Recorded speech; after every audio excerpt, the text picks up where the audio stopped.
Assalamualaikum warahmatullahi wabarakatuh. Alhamdulillah hamdan katsiran thayyiban mubarakan fi kama yuhibbu rabbuna wa yarda.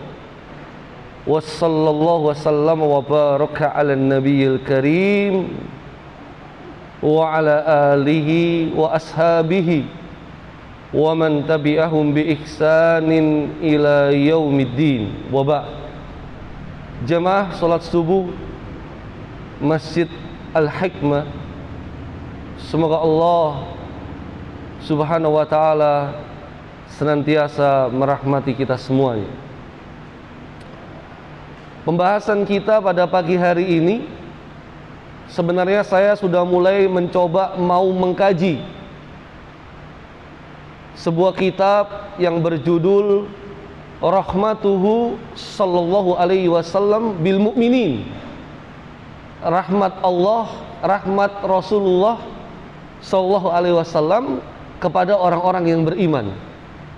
Tapi ada permintaan khusus, paling tidak pada pagi hari ini tolong disinggung tentang wabah, al-wabah, dan yang terkait dalam sepanjang sejarah umat Islam di dunia ini.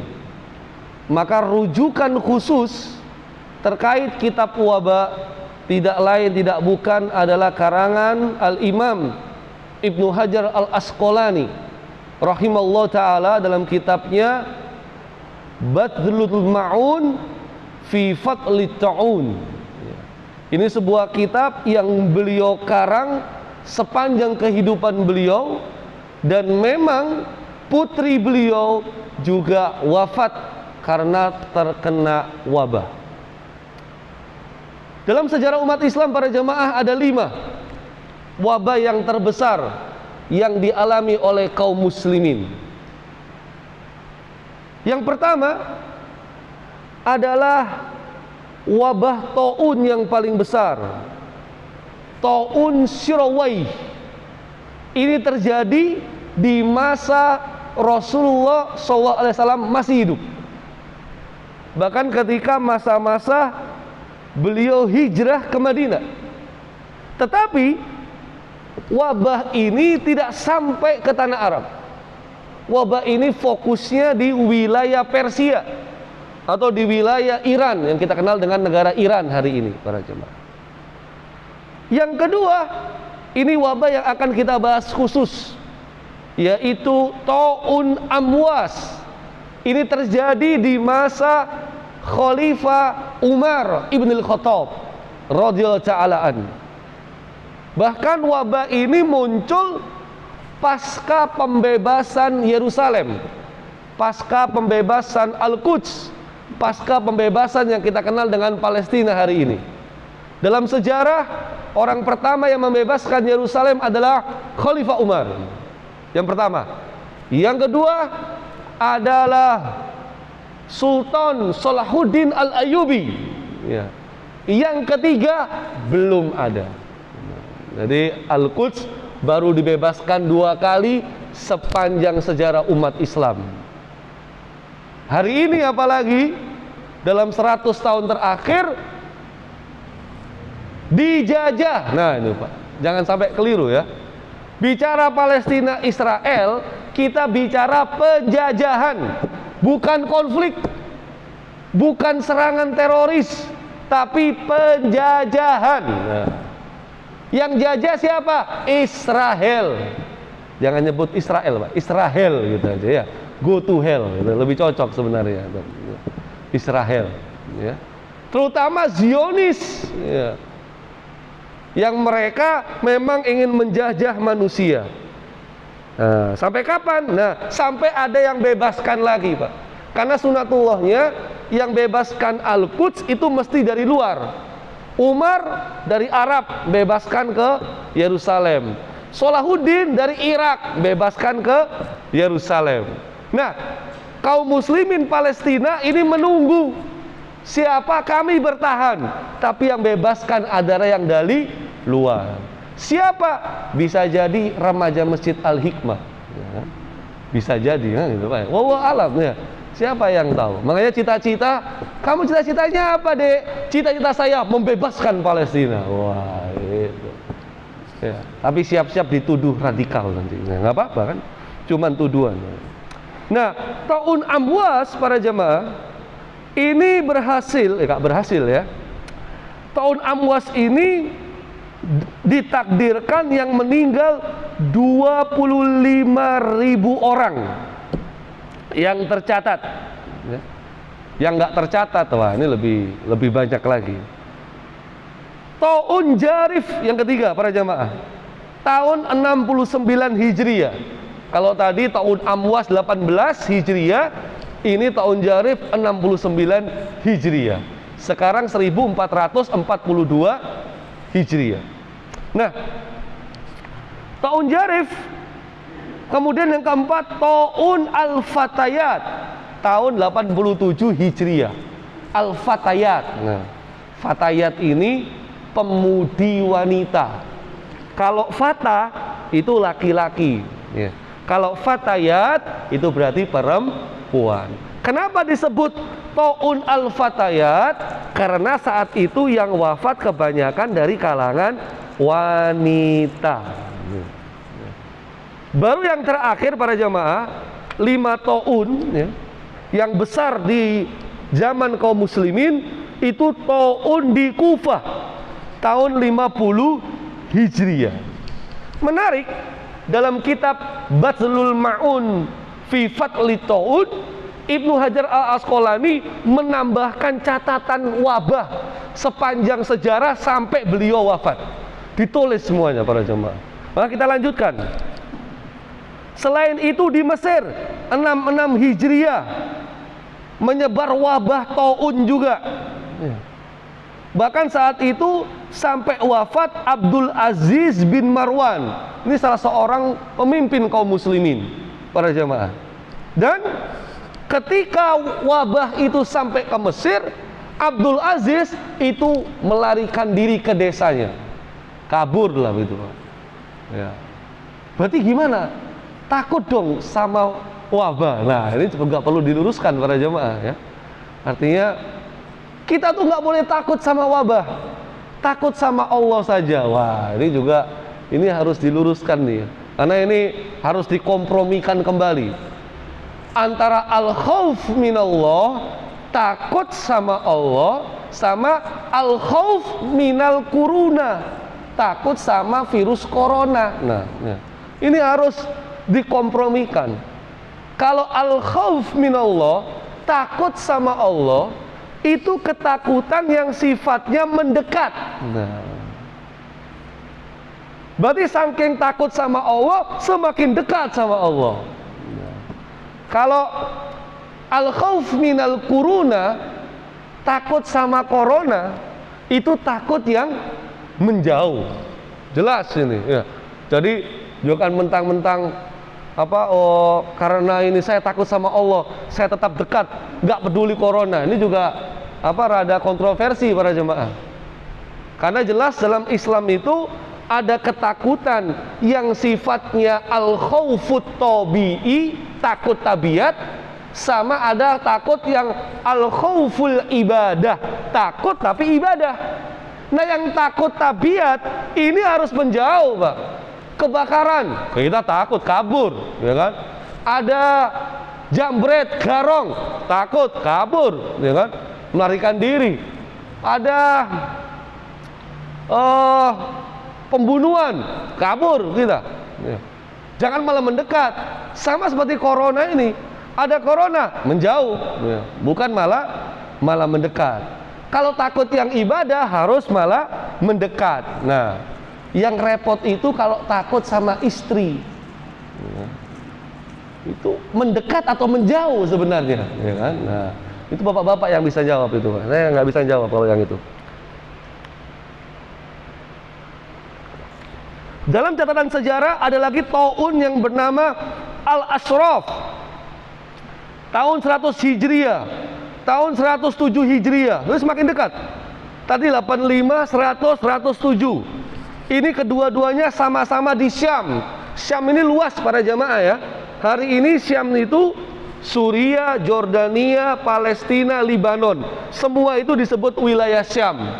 Nah, wilayah Syam ini nanti wilayah akhir zaman. Dajjal dia akan invasi ke sana. Nabi Isa turunnya juga di wilayah Syam. Maka peperangan antara hak dan batil, peperangan antara Nabi Isa dengan Dajjal nanti juga di wilayah Syam.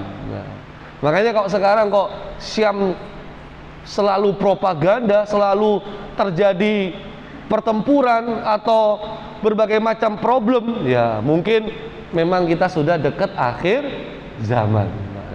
Suriah 6-7 tahun terakhir, Palestina 100 tahun terakhir. Yang relatif aman itu Libanon sama Jordania. Tapi Libanon sudah dikuasai oleh Syiah juga. Ya.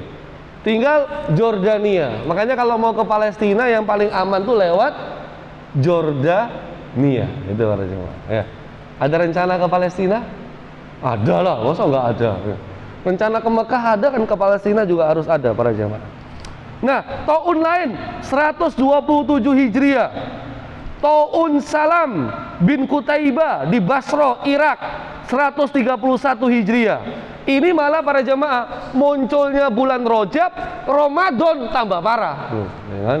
Kita kan tahun lalu kan mudah-mudahan Ramadan wabah selesai. Nggak selesai juga ya. Ramadan tahun ini semakin menurun. Alhamdulillah ya kan? Menjelang Idul Adha malah naik tajam gara-gara varian-varian yang baru. Dan berkurang pada bulan Syawal. Jadi Rajab, Sya'ban, Ramadan, Syawal 4 bulan para jamaah. Syawal udah berkurang. Satu hari yang meninggal 1000. Satu hari yang meninggal 1000. Kita sudah sampai segitu belum para jamaah? Belum ya, belum. Tapi lihat trennya itu naik terus.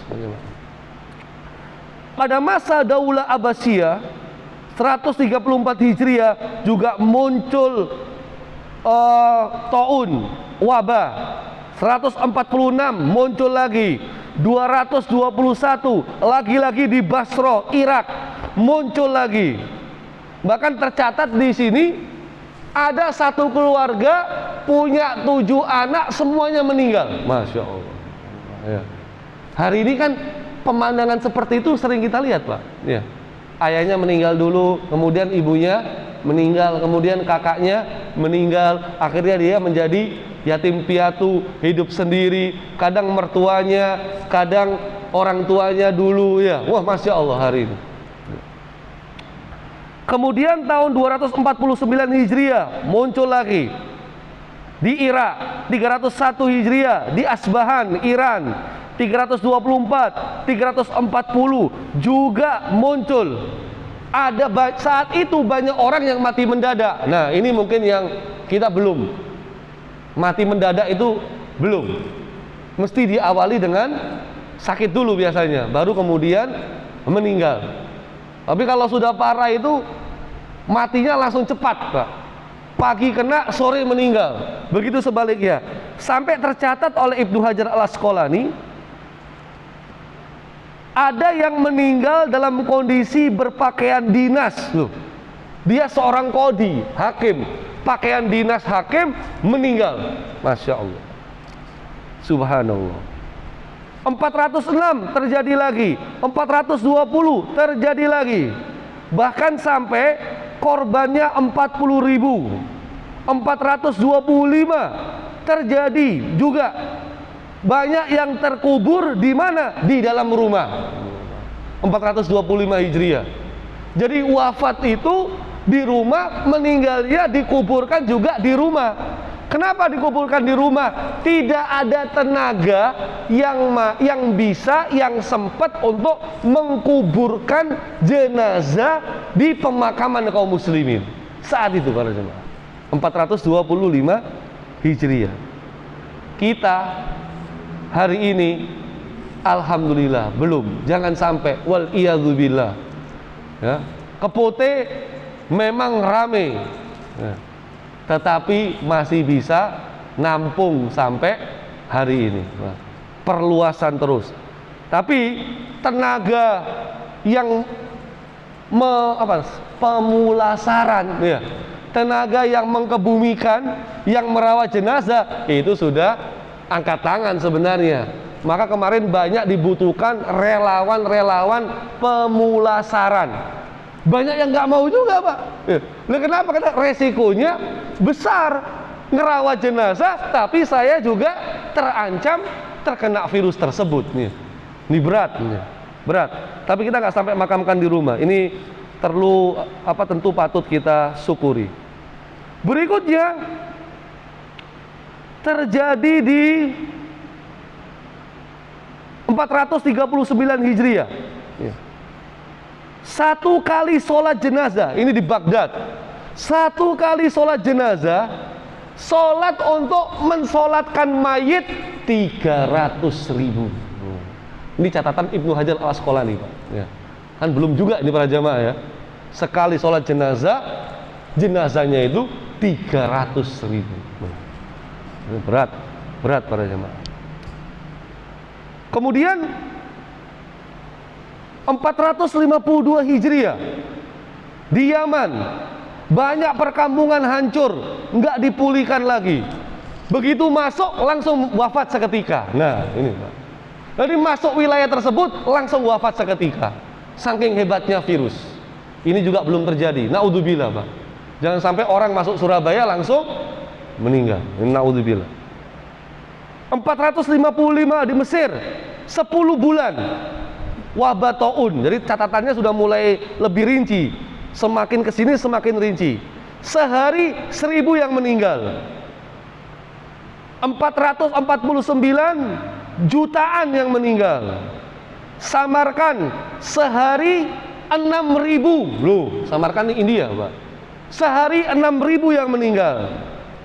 Masyarakat siang dan malam sibuk memandikan, mengkafani, memakamkan. Sehari 6.000. Rumah yang dikarantina lebih dari 2.000. Samarkand, India. Yang menarik para jamaah, Ibnu Hajar Al-Asqalani mencatat, gara-gara sehari 6.000 yang meninggal, maka kemudian banyak orang yang tobat, banyak orang yang sedekah, banyak orang yang berdiam diri di masjid. Nah, ini bedanya. Ini bedanya, Pak. Ini bedanya. Jadi ada catatan sejarah, muncul wabah, tetapi banyak yang malah berdiam diri di masjid. Tapi jangan cuma pakai ini, Pak, ya. Nanti ada catatan sejarah yang lain. Karena muncul wabah, masjid kemudian dibatasi atau masjid ditutup sementara, ibadah di rumah. Itu juga ada. Ya. Makanya kita nggak bisa. Berarti dulu aja ada wabah malah berbondong-bondong ke masjid, taubat nasional misalnya, taubat berjamaah. Kok sekarang kita masjid kita tutup? Nah, ini juga ini memang harus pas, mendudukkan ini semua harus pas para jamaah. Nggak bisa satu peristiwa jadi argumen, satu peristiwa jadi argumen nyalakan yang berbeda pendapat. Ini kurang bijak terus terang. Yang menarik lagi, membaca Al-Quran. Nah, ini yang kita hilang, Pak. Kenapa? Karena banyak yang mendiami masjid, banyak yang bertaubat, banyak yang ibadah, tetapi di sisi lain banyak yang menumpahkan minuman keras. Jadi kemaksiatan itu dipangkas, kemaksiatan itu dibantai, kemaksiatan itu ditutup. Nah, ini mungkin kita belum. Ini belum. Ada yang ditutup, tapi kemaksiatan masih merajalela. Salah satu Sebab secara syariat musibah turun di tengah-tengah kita itu karena merajalela maksiat. Apa dalam hadis Nabi sallallahu alaihi wasallam, beliau bersabda, "Idza dhaharaz zina war riba fil qaryah." Apabila terang-terangan perzinahan, terang-terangan praktek ribawi muncul di sebuah wilayah, faqad ahallu bi anfusihim adzaballah, maka sungguh masyarakat tersebut menghalalkan dirinya untuk diazab oleh Allah Subhanahu wa ta'ala. Jadi kalau terang-terangan muncul kasus-kasus perzinahan dan terang-terangan muncul praktek ribawi, nggak malu-malu, nggak sungkan-sungkan, malah bangga, itu seakan-akan kita menghalalkan diri kita. Ya Allah, silakan azab kami. Yang namanya perzinahan sudah terang-terangan atau belum? Terang-terangan apa belum hari ini? Atau yang paling gampang praktek ribawi. Praktek ribawi ini paling gampang. Kenapa? Ribawi itu kan dia dimaksudkan adalah tambahan. Ya, ar-riba itu maknanya az-ziyadah, tambahan. Cuma tambahannya ini ada syarat. Nah, itu dia. Misalnya apa? Kamu pinjam ke saya uang 1 juta, oke, tak pinjemin. Tapi nanti begitu dikembalikan dengan jangka waktu tertentu, jangan 1 juta, ada tambahannya 1.100.000. Nah, tambahannya ini itu namanya riba. Para jamaah, gara-gara musim pandemi ini, pinjaman-pinjaman online, ya, pinjol itu sangat marak hari ini. Hanya modal KTP, bahkan di rumah itu bisa pinjam online. Ya. Ngisi biodata, KTP-nya diupload, nomor rekeningnya dicantumkan, dalam berapa menit, ya ada yang 1 hari lah, paling lama 1 hari, uang pinjamannya ditransfer ke rekening kita sambil di rumah. Misalnya berapa? 1 juta, 2 juta, 3 juta, 10 juta, nanti ada plafon-plafon tertentu, langsung ditransfer. Kembalikannya nyicil 10 bulan, 12 bulan, tapi nggak sama, tapi ada tambahan yang disyaratkan. Itulah yang namanya riba. Itulah yang namanya bunga, ya, bunga berbunga. Nah, itu dia. Itu riba, ya. Tapi kalau seorang pemuda ngelihat pemudi kemudian hatinya berbunga-bunga, wah itu bukan riba, ya, bukan. Ya. Apalagi bapak ibu yang sudah puluhan tahun, ya kan, ngelihat istrinya tiap hari, masya Allah, hatinya semakin berbunga-berbunga. Ya. Benar toh Pak, jangan malah kebalikan loh, ya kan? Ya, ya Allah, bendino kok ketemu terus lah, jangan ya. Ini bahaya ini ya.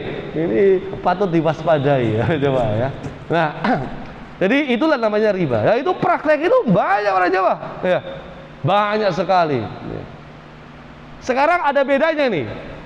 Beli gadget, ya. Beli handphone cash 1 juta. Sisi lain mau beli handphone kredit, karena ini banyak sekolah online, kuliah online, butuh gadget, nggak punya uang, maka kredit. Kalau beli handphone cash 1 juta, kalau beli handphone kredit boleh, tapi ketemunya 1.500.000 dicicil 10 bulan. Kalau tadi kan tak pinjemi 1 juta, kembali 1.100.000. Kalau ini beli cash 1 juta, nanti 10 bulan totalnya 1,5 juta. Nah, kalau yang beli handphone ini riba apa enggak? Kalau yang tadi kan riba, pinjem. Kalau yang ini jual beli kredit ada tambahan. Riba apa enggak kira-kira para jemaah? Riba apa enggak? Gimana ibu-ibu? Riba apa enggak? Riba apa enggak? Para jamaah dibedakan. Kalau tadi akadnya simpan pinjam. Kalau ini akadnya jual beli.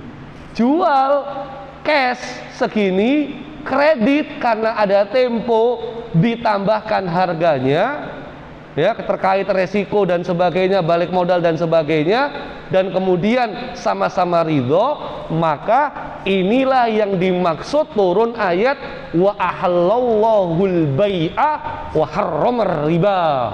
Allah menghalalkan jual beli dan Allah mengharamkan praktek simpan meminjam ada tambahan yaitu riba. Berarti jual beli kredit yang ini hukumnya boleh. Boleh. Syaratnya dua pihak. Maksudnya dua pihak itu apa?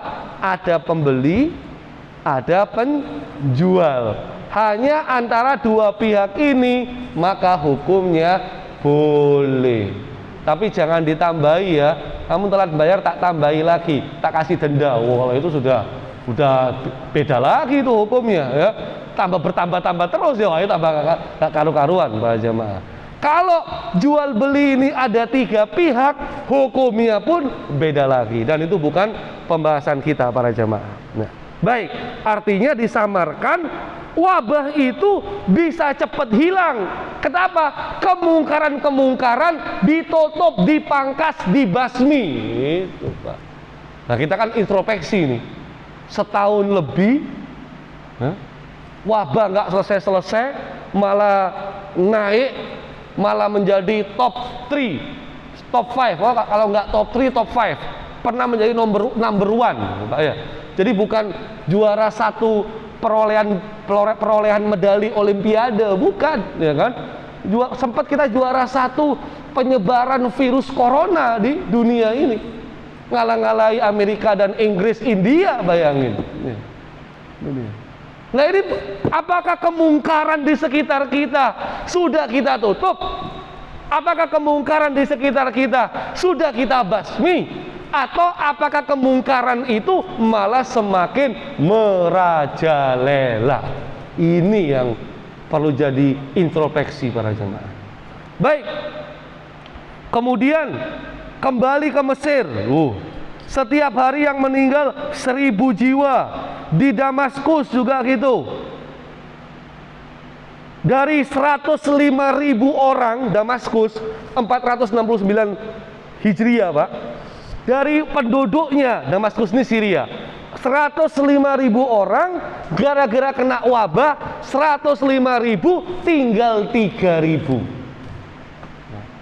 100.000 jadi 3.000. Berarti penduduknya tinggal 3%. Ya Allah. Saking hebatnya wabah tersebut. Kita ya, mohon maaf Pak, saya coba cek COVID hari ini ya, COVID hari ini. Nanti ada yang bilang, ini Ustadz kok nakut-nakutin? Enggak loh, ngapain gini aja kok takut, ya kan? Kalau meninggal ya takdir gitu, insya Allah mati syahid gitu, ya. Tapi nanti kita bahas, nanti yang meninggal taun syahid apa enggak, itu juga kita bahas. Nah, hari ini Indonesia total yang kena 3,37 juta. 3,37 juta. Dari masyarakat Indonesia yang 230-an juta. Yang kena cuma 3 juta. Berarti berapa ya? 200, berarti berapa persen? 1%. Ya, hanya 1%. Nih. Ya, hampir 2% lah, ya. Yang sembuh 2,73 juta. Yang meninggal dunia sekarang, ya Allah, naik Pak ya. Pesan baru kemarin 80.000. Sekarang 92.311. Dari 3 juta yang meninggal hampir 10.000. Berarti 3 juta ke 10.000 Ini kan nggak sampai 10%. 10% dari 3 juta berarti 30.000 ya Pak ya? Wah benar. Inilah sudah sampai angka 20% atau bahkan sampai 30%. Tahun lalu itu masih 10%. Tahun ini sudah 20%, sudah 30%. Para jamaah, kalau seluruh dunia hampir 200 juta yang meninggal di seluruh dunia 4,2 juta. Ya. Ini memang masih jauh sekali, ya. Sama kisah-kisah yang kita bahas barusan, masih jauh. Cuma masalahnya trennya itu nggak turun, ya. Jangan-jangan boro-boro turun, landai saja. Ini tuh berat. Trennya ini gini terus, ya. Gini terus, naik terus. Naik terus. Nah, kabar baiknya, ini kabar baik. Entah ini kabar baik atau kabar buruk ya para jemaah. Dari yang terpapar 3 juta itu, yang mengalami gejala berat itu hanya 20%. Nah, jadi kalau terpapar 1000, yang gejalanya berat hanya 20%. Berarti cuma 200 orang. Yang bisa sampai opname, sampai meninggal dunia itu hanya 200. Kalau yang kena 1000. Persoalannya 20% ini nggak kenal usia, ya. 20% ini bisa tua, bisa muda, bisa lansia, bisa atlet, bisa yang atlet sekalipun, dan sekarang bisa juga anak-anak. Ini problemnya, ya.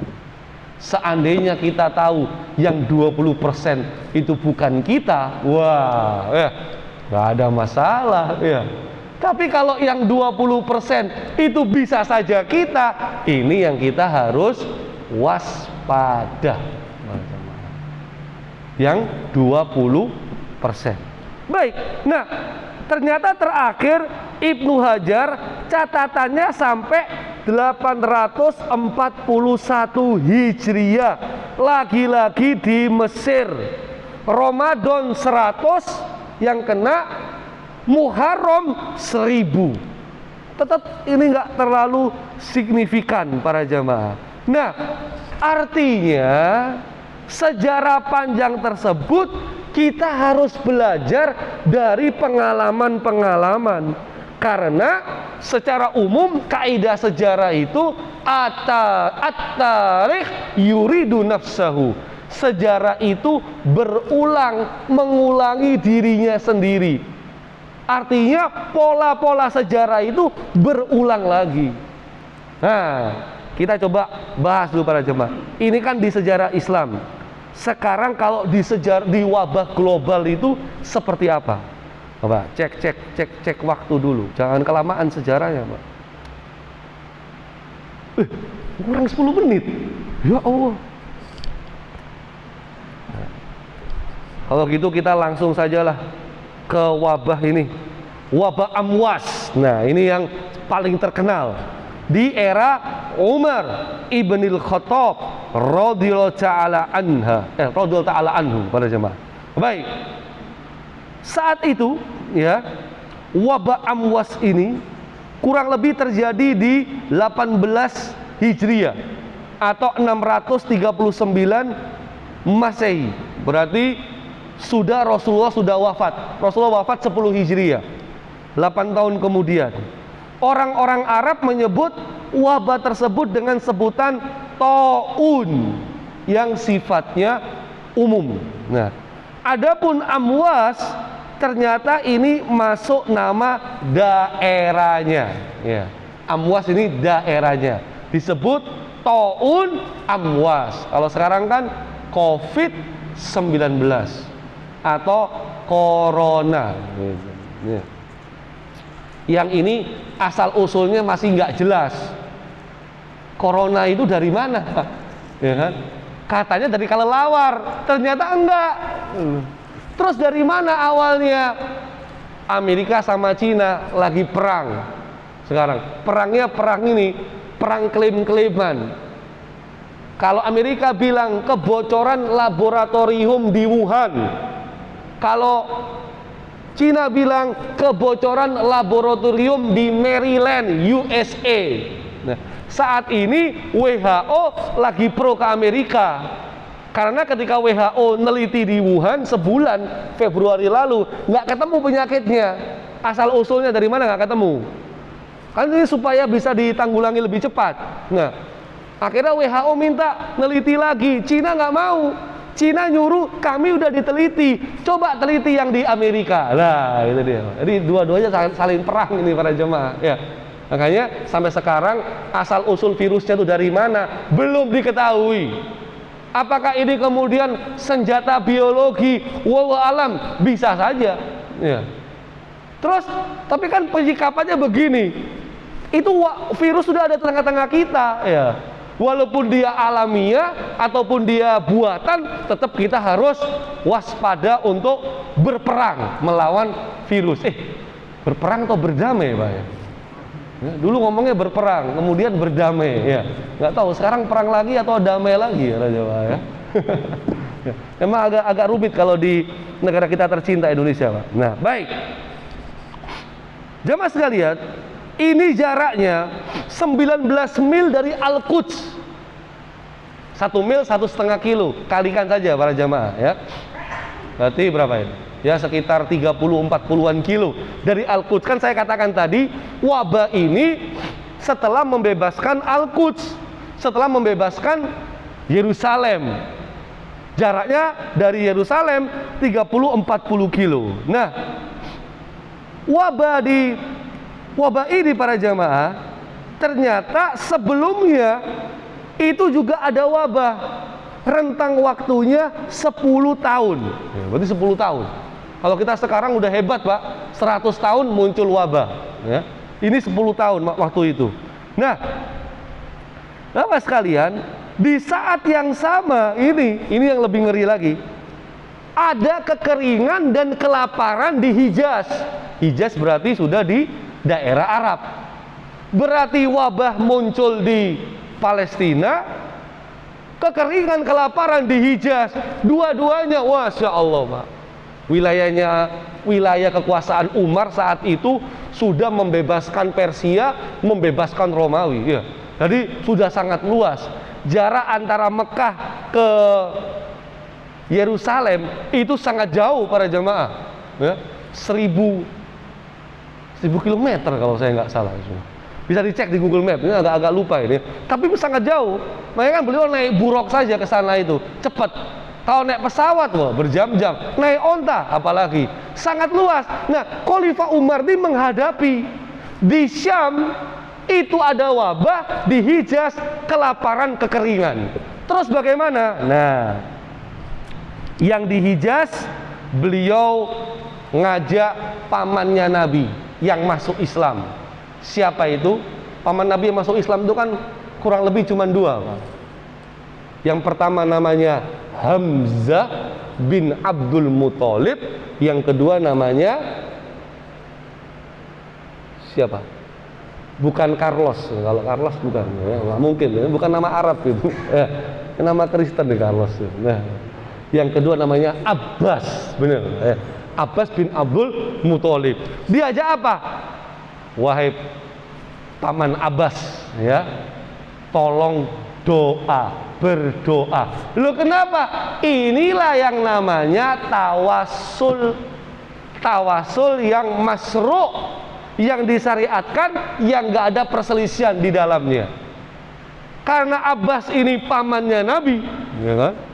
Nabi, terus ini pamannya, otomatis kan apa? Masih keluarga Nabi. Nah, otomatis doanya lebih mustajab.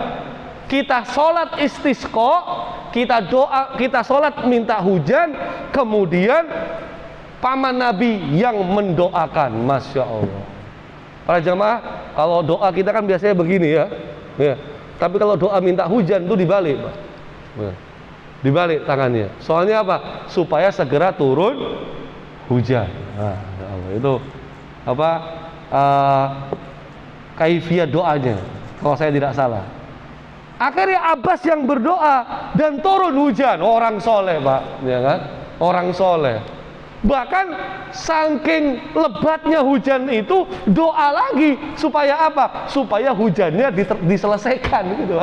Kalau enggak lama-lama banjir soalnya, ya kan? Nah, ini orang soleh. Ya. Beda kalau saya yang doa, Pak. Ustadz, tolong pimpin doa. Kadang-kadang tuh berat, Pak. Ya. Aduh, kita ini ya memahami lah, kita ini bukan orang soleh, ya kan? Ya, banyak dosanya, tapi karena kewajiban ya kita berdoa saja, Pak. Jangan-jangan jamaah di sini ada doanya paling makbul, ya kan? Tolong doakan saya, gitu para jamaah. Ya, ini kita harus tahu, Pak.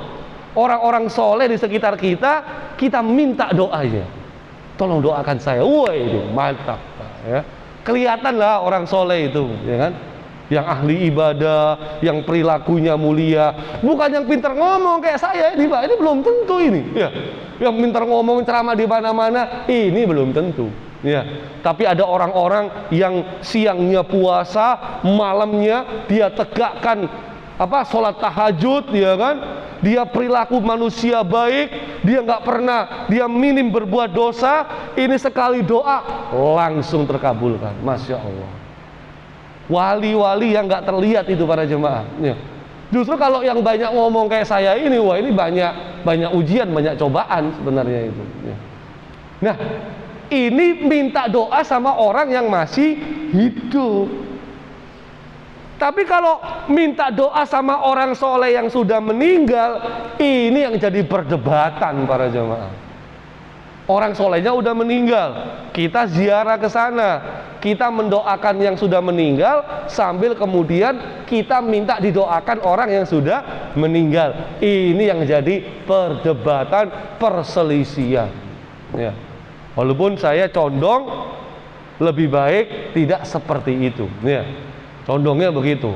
Saya nggak sampai mau ngomong syirik, wah ini, karena memang ada perbedaan pendapat antara para ulama dalam masalah itu para jemaah. Nanti kalau ada perbedaan kita bilang aja ada perbedaan. Tapi yang kita pilih, kita nggak milih yang itu. Kita lebih memilih orang soleh yang masih hidup, kita mintain doa. Nah, buat anak-anak remaja, itu doa yang paling bagus minta doa sama orang tuanya, gitu dong harusnya. Udah pernah apa belum nih anak-anak remaja kita itu? Ayah, bunda, aba, uma, abi, umi, papa, mama, tolong doakan saya. Wah. Supaya apa? Supaya main gamenya menang. Oh, bukan itu, ya kan? Main game ngapain minta doa? Ya. Nah, mas sekalian, kita lanjutkan. Ini, sebentar ya, 5-7 menit. Nah, saat wabah mulai merebak, dan saat itu Khalifah Umar sudah menuju ke negeri yang dekat dengan wabah, di perbatasan Hijaz dan Suriah. Mereka bertemu dengan Abu Ubaidah Al-Jarrah, ya, ini sahabat yang senior juga, dan beberapa pasukan muslim, dan mendapat kabar tentang itu. Nah, akhirnya gimana? Umar, ini ada wabah, ya. Gimana? Umar, Pak, cerdas. Dia nggak ngambil keputusan, kumpulkan semua sahabat-sahabat senior, minta pendapatnya. Kalangan muhajirin, kalangan ansor, minta pendapatnya. Akhirnya setelah mendapat saran masukan dari sahabat-sahabatnya, Umar ngambil keputusan. Nah ini Pak bedanya, ya. Jangan ambil keputusan sendiri, tapi masukan-masukan dari sekitar tuh bagaimana, baru ambil keputusan. Nah, begitu diambil keputusan, semua harus menghormati, Pak. Jangan kemudian udah diambil keputusan, masih ada yang memberontak. Wah, ini gak patuh sama pimpinan. Tapi ketika diskusi terjadi perdebatan, itu nggak apa-apa. Dan memang benar, ketika Umar memutuskan, ya, kita kembali saja ke Madinah, ya. Kita jangan lanjutkan menuju ke wilayah Al-Quds, ke wilayah Syam. Ini berbahaya, ya kan? Nah, setelah Umar mengambil keputusan seperti itu, ya, ada sahabat yang kemudian malah protes. Apakah kamu hendak lari dari ketetapan Allah? Apakah kamu hendak kabur dari takdir Allah? Gitu, Pak. Ya, ya Allah, khalifah digituin. Tapi karena sama-sama senior, ya kan? Apa jawaban Umar coba, Pak? Kita lari dari takdir Allah ini menuju takdir Allah yang lain. Nah, itu dia. Jangan lupa, Pak. Artinya apa? Takdir itu ada takdir yang sifatnya dia itu takdir yang tetap, dan ada takdir yang bisa dirubah. Ada yang mubram dan ada yang mu'allak takdir itu, Pak. Ya. Tapi dua-duanya takdir Allah. Ya. Takdir yang nggak bisa dirubah itu gimana? Saya lahir di Surabaya, kenapa saya nggak lahir di Italia? Nah, ini nggak bisa dirubah. Nggak bisa dirubah kalau yang begini. Ya. Tapi ada takdir yang bisa dirubah. Apa itu? Misalnya terkait apa ya? Umur sama rezeki. Nah, hadis Nabi kan terkenal. Man ahabba yubsatolahu fi rizkihi wa yunsa'alahu fi atharihi falyasil rahimah. Siapa yang mau rezekinya diperbanyak, usianya diperpanjang, hendaklah dia melakukan merapatkan hubungan, menyambung hubungan silaturahmi. Loh, ini kan bertentangan. Usia kan sudah ditentukan, rezeki kan sudah juga ditentukan oleh Allah. Lah kok gara-gara silaturahmi rezeki bisa tambah banyak, umur bisa diperpanjang, ini maknanya gimana? Para ulama membahas, ya, ada takdir Allah yang dirubah dan tidak dirubah, dan dua-duanya takdir Allah. Jadi begini, takdir Allah itu banyak cabangnya para jemaah, ya, banyak cabangnya takdir Allah itu. Memahami hadis ini, misalnya Carlos, takdir Allah yang A, kalau kamu silaturahmi, kalau kamu nggak silaturahmi, usiamu sampai 80 tahun, rezekimu sampai totalnya 2 triliun. Amin, diaminkan po para jamaah. Amin, ya kan? Kalau kamu nggak silaturahmi. Tapi Carlos, kalau kamu silaturahmi, usiamu yang tadi 80 tahun nambah 90 tahun, rezekimu bisa nambah sampai 5 triliun. Amin, amin. Amin. Nah, itu jamaah ya. Diaminkan doa yang baik. Nah, ini dua-duanya takdir Allah. Nah, kita posisi di sini sudah dapat hadis Nabi. Kamu mau milih silaturahmi apa enggak silaturahmi? Nah, memilih takdir ini sudah sesuai kehendak kita. Makanya kan ayatnya wa matasyauna illa ayyasha Allahu rabbul alamin. Allah punya kehendak, kita juga ada kehendak untuk memilih. Kamu mau milih yang mana? Silaturahmi, dapat rezeki tambah, usia tambah, enggak, ya segitu aja. Nah, inilah makna takdir yang harus kita lakukan. Kita menjemput takdir yang mana? Jadi jangan kayak maling, Mbak. Ya. Kamu kenapa kok nyolong? Sudah takdir Allah saya nyolong. Wah, ini kan sesat yang begini. Ya. Loh, kamu kenapa kok nggak sholat? Allah sudah takdirkan saya nggak sholat. Ini juga sesat, Pak. Ya, kan? Ini kita tinggal memilih. Makanya dalam masalah corona ini kita ya juga harus ikhtiar. Ya. Jangan kemudian, ini kalau takdirnya ya kena, nggak kena ya nggak kena. Jangan begitu, Pak. Ya kan? Kita harus milih takdir mana yang kita melindungi diri kita, melindungi keluarga kita. Nah, ini para jamaah, ternyata kemudian sikapnya Umar ini menarik. Kenapa? Karena ada sahabat yang tadi Abu Ubaidah disuruh keluar dari wilayah Syam, tapi dia nggak mau. Kenapa? Karena ternyata Rasulullah SAW itu pernah berdoa, ya. Dan doanya Nabi ini menarik para jamaah. Kenapa? Karena doanya Nabi ini terkait bahwa kematiannya umat Islam, ya. Maksud saya, wafatnya umat Muhammad ini wafatnya menarik. Wafatnya bisa karena tikaman pedang dan wafatnya bisa karena wabah. Ada doa Nabi yang seperti itu. Wafatkan umatku dengan tikaman pedang dan wafatkan umatku atau dengan wabah. Abu Ubaidah ketika tahu wabah, dia nggak mau keluar dari situ. Kenapa? Karena dia pengen masuk salah satu di doa Nabi. Kalau saya nggak tewas di tangan musuh, saya mau meninggal karena wabah. Ini level sahabat, Pak, ya kan? Ya, kalau kita, aduh, ya kan? Boro-boro tewas di tangan musuh, gitu ya. Kita mah belum berani mati sekarang. Kenapa? Amal masih sedikit, dosa masih banyak, hutang masih belum dilunasi, kan gitu ya. Belum bahagiakan anak istri. Nah, ini bedanya kita. Abu Ubaidah wafat sebagai gubernur saat itu, digantikan gubernur lain, ternyata wabah mereda. Nah, jangan bilang solusi wabah selesai, ganti pemimpin. Jangan gitu loh para jamaah ya. Ini nggak bisa dipukul rata seperti itu, ya kan? Karena Amerika kayak gitu. Donald Trump ganti Joe Biden bilang kita menang perang lawan corona, gitu ya. Jadi solusi corona hilang ganti pemimpin, enggak semudah itu para jamaah. Kenapa? Pengganti berikutnya dia langsung, ini juga cara lain para jamaah, memindahkan masyarakat. Kita jangan di wilayah sini, kita pergi ke pegunungan. Wabah mereda, setelah mengambil langkah, kita tinggalkan wilayah ini, kita berpencar hidup di pegunungan. Nah, gimana para jamaah? Apa kita perlu ke Bromo sekarang?